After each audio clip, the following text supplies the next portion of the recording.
大家好，我是小陈。今天我想谈一谈一本书。这本书总结2019年诺贝尔经济学奖的精要，讲述贫穷地区陷入贫穷的泥沼，无论多少国际援助，都无法帮助当地人实现自给自足。比起成功学，与成功学相对的失败学，其实对你我更重要。无才、无背景、无命运眷顾的三无凡人，这辈子不太可能成功，反而更可能陷入贫穷。透过了解经济上失败者的故事，避免自己陷入相同的思维模式。第一个故事，预防胜于治疗。在非洲盛行疟疾，只需要经过消毒处理的蚊帐就可以预防。在非洲盛行霍乱，只需要一台净水器就能够避免。在印度盛行各种流感，只需要一剂疫苗就可以免疫。这三个东西都有国际援助，让当地穷人可以免费使用。但是大部分穷人一样嫌麻烦，不挂蚊帐，不装净水器，不前往医院施打疫苗。在台湾，我发现大部分人对健康的态度跟穷人一样愚蠢，不运动，吃垃圾食物，不愿意花小钱做健康检查，前半生用命赚钱，后半生用钱买命，这是大部分人的人生写照。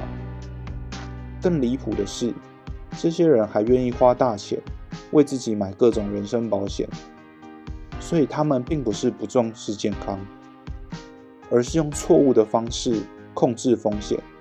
明明很低的成本可以大幅降低健康风险，而大部分的人却选择成本最高的方式做事后补偿。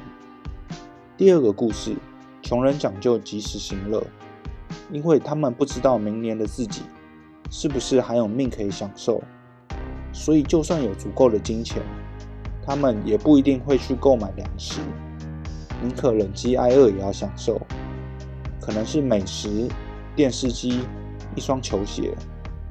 这种今朝有酒今朝醉的生活方式，使他们永远穷困，再多的援助也会被他们浪费掉，就连温饱都有困难时，还把钱拿去享受。这种对金钱愚昧的态度，其实跟月光族很像，提前消费，提前享受，为此不惜缩衣节食，甚至背上负债。而在这个物欲横流的时代，目之所及都是琳琅满目的营销广告，消费主义至上的生活方式才是主流。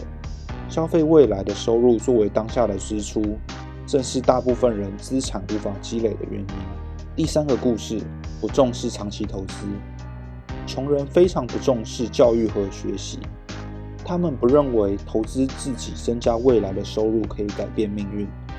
纵使有免费的学校，他们也不愿意送孩子去上学，宁可送去做工赚钱。其实学校是训练打工人的好地方，如果想要维持生计，提升生活品质，透过学校的训练是非常划算的。对于大部分的打工人来说，学历决定收入是一条铁则。即使我们都知道学历与能力无关，除非你愿意走上创业或是投资之路。教育是一种长期投资，不重视教育相当于不重视长期投资。而大部分投资人在股市杀进杀出，期待一夜暴富，看重眼前的蝇头小利，放弃未来高额稳定收入。这些人跟短视的穷人有什么区别呢？第四个故事，充满偏见。以上三点都不是穷人最致命的原因，重点是穷人的观念僵硬，难以教化。穷人对国际援助的接受度很低，不管是疫苗、教育、药物等等，除了实实在在的粮食，他们看不见其他东西的价值，而且非常难透过沟通让穷人了解这些东西的价值。身边的人都是穷人，在一个放弃独立思考、人云亦云的环境中，思维自然成长成穷人的样子。偶尔有几个穷人思想上启蒙，马上会脱离既有的圈子，实现阶级跨越。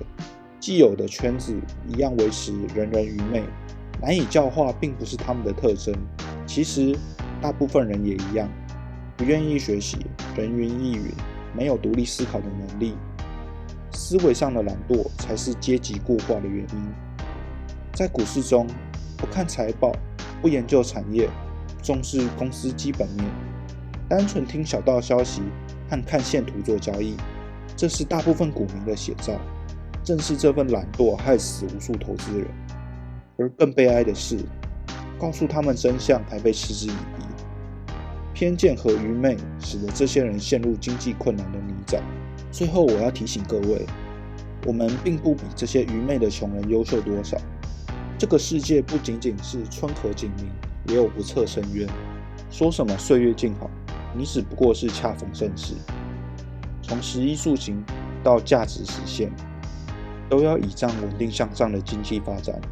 而我们很难意识到，这些我们坐享其成且习以为常的状态是一种奢侈品，因为我们已经麻木了。这种麻木不是天经地义，只是身正逢时的我们换了人间，也换了心境。麻木是奢侈品，而洞察和领悟本身更奢侈。要有所警觉，我们可能离贫穷并不远，继续维持现状，难保不会沦陷。